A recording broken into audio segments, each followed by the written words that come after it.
একটি গ্যাসের বাষ্প ঘনত্ব 8.5, এনটিপিতে 17 গ্রাম ভরের ওই গ্যাসের আয়তন কত?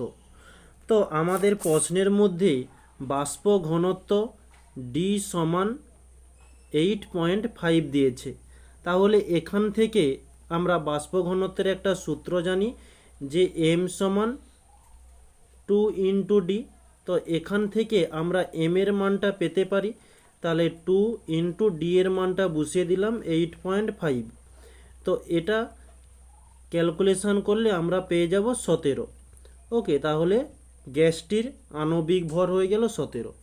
এবার আমরা থিওরিতে জেনেছি যে এসটিপিতে যে গ্যাসের আণবিক ভরে আয়তন হয়ে থাকে 22.4 লিটার। এখানে আণবিক ভর তাহলে 17 গ্রাম। আমরা তাহলে বলতে পারি এসটিপিতে 17 গ্রাম গ্যাসের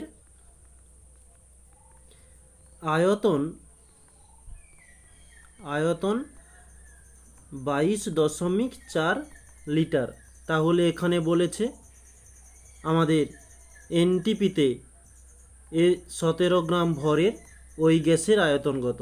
তো এসটিপি বা এনটিপি একই ব্যাপার, তাহলে আমাদের সেটাই নির্ণয় হয়েছে যে এনটিপিতে 17 গ্রাম গ্যাসের আয়তন 22.4 লিটার। এটি হচ্ছে আমাদের অ্যান্সার।